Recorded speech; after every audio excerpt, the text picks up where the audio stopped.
Do you cook together much? I mean, so, Yes, do yeah, we? well, uh, sometimes.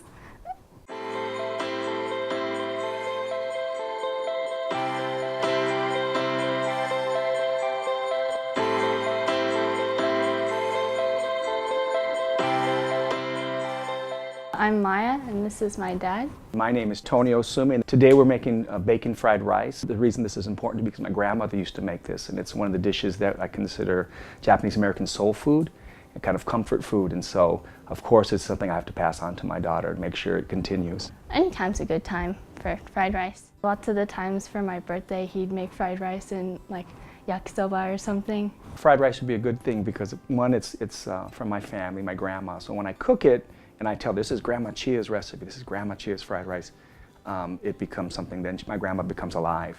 The other part is that it's a Japanese American kind of soul food or home cooked comfort food, and so it's already, something I know that she'll probably make in the future, and it's kind of her birthday go-to now, so it kind of makes sense. It hits a lot of things. It hits the cultural, it hits the historical family, and then it hits the now, with her friends. We're making it because it's really good food and everybody enjoys it. Well, we're going to make some bacon fried rice today, and one of the first steps I'd like, maybe Maiya, you can help me with, is I'd like you to kind of get this little tip off of this china piece here.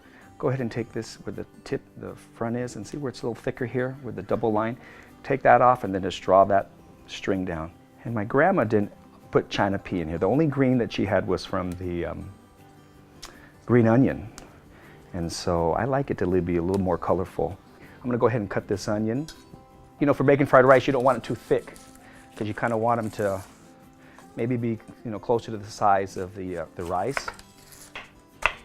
So I'm going about, I don't know, maybe 1/4 inch little slices. One of my earliest memories was probably just sitting at the table eating, like snacks maybe, but or not meals, but like little snacks like apples, or just sitting down and eating, I think. We put a little bib on you with a plastic thing so the food fell there, all that kind of cutesy stuff that little kids. Next thing we're gonna add is a carrot. And my grandma didn't add carrot, but it's nice to have a little bit of color, so. You wanna hear a carrot joke? Okay, what is it? Why don't carrots walk? Why? Because they use car rots. Ba-dum boom.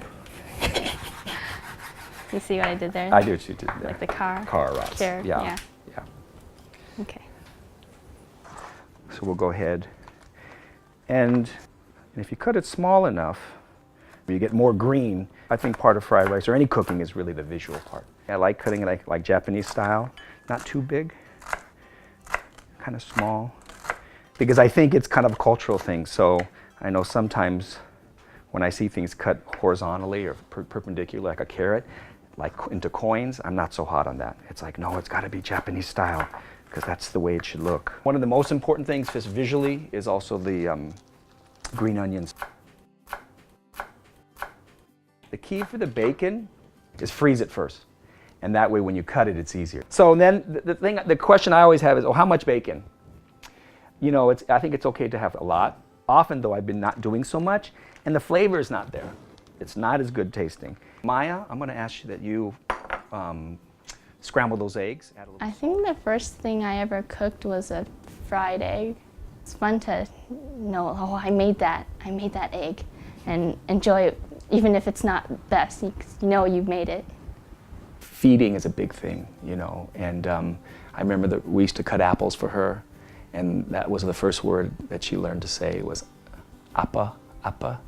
And we taught her when she was younger, to say more with sign language, so she used to kind of do this more before she even really spoke. And then when she was, I remember taking her when she was maybe 2 years old to the Far East Cafe when they opened. And they reopened. I'm sitting at a booth with my daughter who's like 2.5, maybe 3, and we order almond duck and we do a chow mein, and I'm there and I'm thinking, I'm recreating the scene that generations did. It wasn't quite the same. My grandfather wasn't to the right, and my grandma and the uncles and aunts, but to be there and take photos, that was really a powerful thing. All right, so everything's prepped. We've got our carrots, our green onions, our China pea, we got our egg, we got our bacon, and we're ready to now take everything to the wok. So the first thing we're gonna do, Maiya, is we're gonna start with the bacon.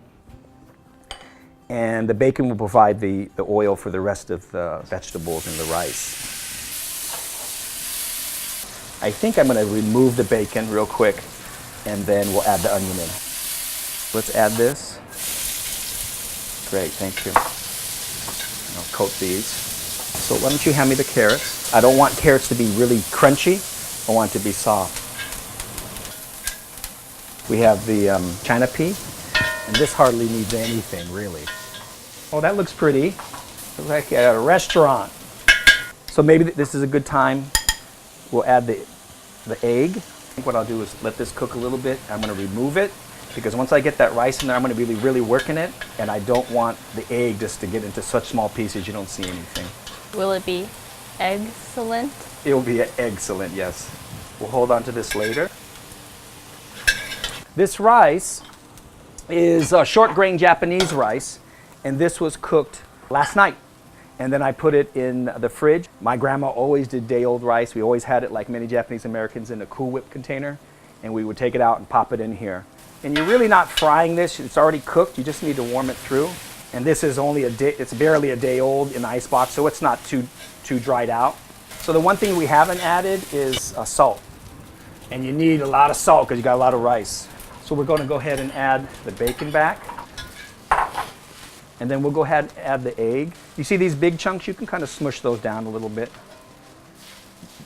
where rice is sticking together. I add a little bit of shoyu, just a little bit. I can show you the shoyu if you need some. Thank you for showing me the shoyu. My grandma did not add a lot of shoyu. I don't know if she added any shoyu because it was very white. I want to heat through these green onions so they get a little bit of limp and become part of the dish. I'm going to turn this off, I think. All right, you ready to eat? Yeah. Okay, yeah. Let's get some bowls and get these people fed.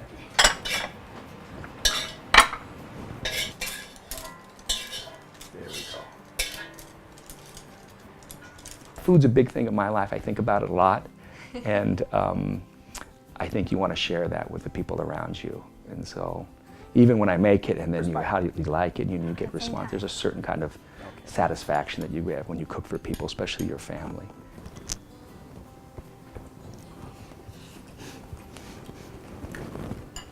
Tastes like how I remember it, which is good. So it's good. Good. Yeah. I think Grandma would approve.